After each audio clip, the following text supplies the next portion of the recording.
এই যে মশলাটা কষানো হয়ে গেছে, কালারটা কি সুন্দর হয়েছে না। বাটা মরিচ দিয়ে রান্না করছি। মশলাটা আমার কষানো হয়ে গেছে, এবার গোশটা দিয়ে দেবো। সুন্দর করে কষাই নিচ্ছি। মাটির হাঁড়ির রান্না সেই স্বাদ।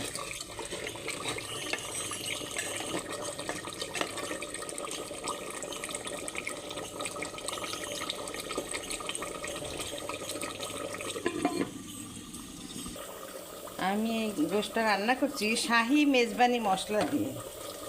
এবার আমি শাহি মেজবানি মশলাটা দিয়ে দিই।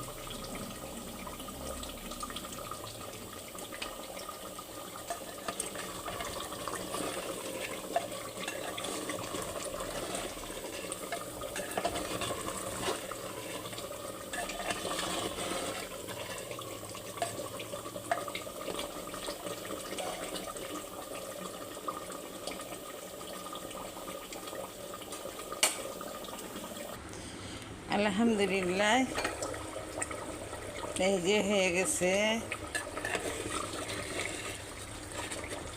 মাটন হান্ডি। এই যে ঝাল ঝাল। এবার আমি জিরা আর গরম মশলার গুঁড়াটা দিয়ে দিই।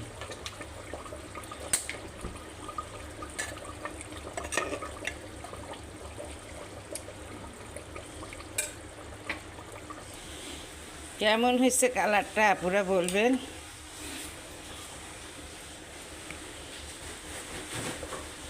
আমার রেসিপিটা যদি আপনাদের ভালো লাগে, লাইক কমেন্ট শেয়ার আর ফলো দিবেন। যারা যারা আমাকে সাপোর্ট করেন অসংখ্য ধন্যবাদ। সবাই সবাইকে সাপোর্ট করতে হবে, সবাই সবার পাশে থাকতে হবে, ইনশাল্লাহ এগিয়ে যাওয়া যাবে। আল্লাহ হাফেজ। দুপুরে এই যে খাসির গোশ রানলাম, আস্ত রসুন দিয়ে পাতলা ঝোল করলাম, আর সঙ্গে দুটা আলু আছে মাটির হাঁড়িতে, আর সঙ্গে আছে চিকেন, আর আছে চর্বি ডাল, আর খিচুড়ি ভাত আছে, সাদা ভাত আছে, যে যেটা খায়। সবাই খেয়ে বলবে কেমন হয়েছে আমার রেসিপি। আমার রেসিপিগুলো যদি ভালো লাগে, লাইক কমেন্ট শেয়ার আর ফলো দিবেন। যারা যারা আমাকে সাপোর্ট করেন অসংখ্য ধন্যবাদ। আল্লাহ হাফেজ।